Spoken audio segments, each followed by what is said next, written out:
Resurrection by Edward Clarence Farnsworth. This piece is from the Deeper Mysteries, published 1921. The doctrine of the resurrection of the flesh is an ancient one. In the Zoroastrian faith, after the final discomfiture of Ahriman, Ormuzd will reassemble the scattered material atoms of every human body in the great all-inclusive resurrection still believed in by the faithful Parsis. The Jews borrowed from the Persians certain beliefs concerning the resurrection. The Old Testament contains some references to the Jewish conception, thus Job, though after my skin, worms destroy this body, yet in the flesh shall I see God. Both the Talmud and the Targums contain abundant evidence of faith in a fleshly resurrection. Retaining many dogmas of its parent Judaism, primitive Christianity held literally to a bodily resurrection, as witness the Church Fathers in its exposition and defense. Thus Justin Martyr, Tertullian, Chrysostom, Augustine, and even the Greek philosopher Pythagoras. To quote from Augustine, every man's body however dispersed here, shall be restored perfect in the resurrection. Every body shall be complete in quantity and quality. Into his composite doctrine, taken from several sources, Mohammed incorporated the Perso-Jewish doctrine of the resurrection. The theologians of the Middle Ages, and especially the scholastics, speculated minutely on every imaginable detail of a gross physical resurrection. They defended their most absurd deductions with the argument that to infinite being all is possible. True, the Manichaeans of the first centuries, like the earlier Sadducees, had denied a bodily resurrection, but always such doubters and deniers were in the minority as afterward in the Middle Ages when, in matters of religion, faith and reason had little in common.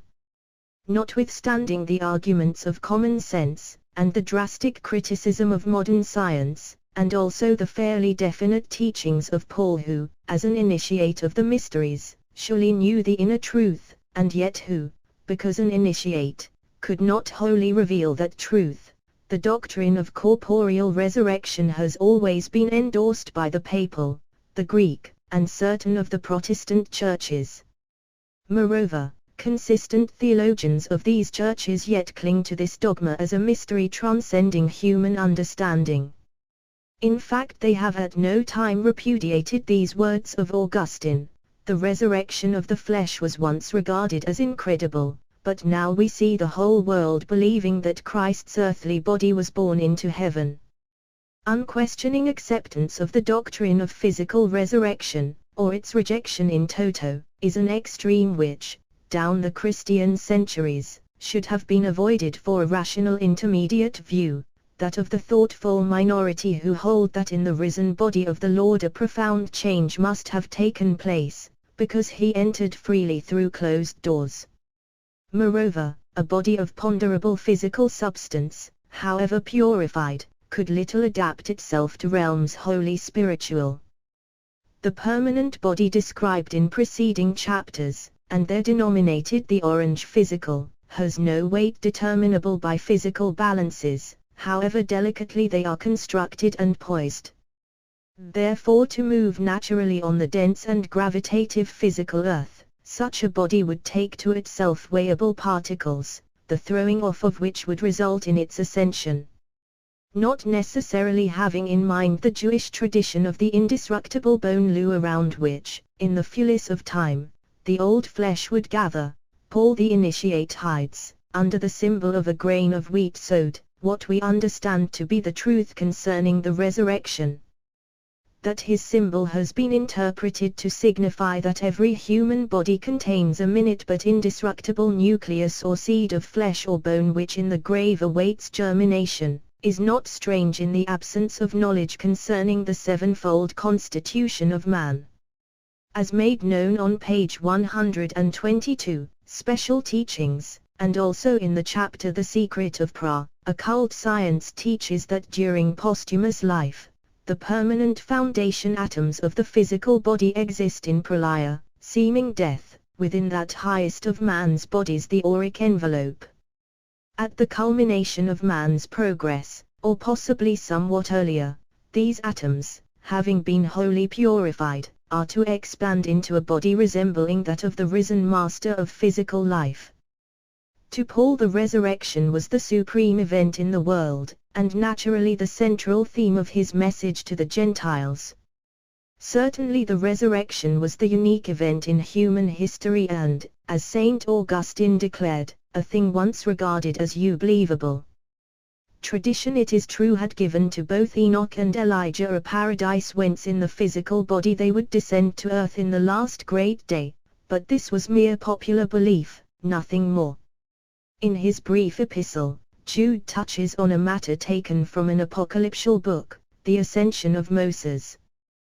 This matter, bearing on our teaching as to the nature of the body of the resurrection, deals with the contention of Michael and the devil for the body of Moses. To one acquainted with Eastern methods of imparting truth, Michael there symbolizes a resurrection like that afterwards consummated by the Master.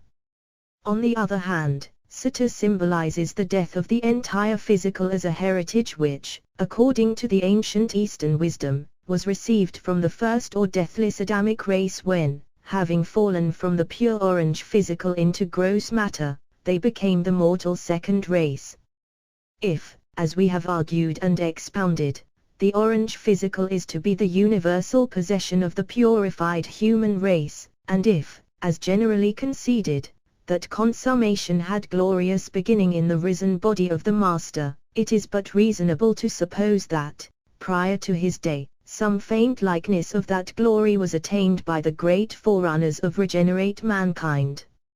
Of all representatives of the race whereinto the Master incarnated at the beginning of the great cycle of Pisces, Moses was most capable of winning the immortal physical vesture as an indisputable possession.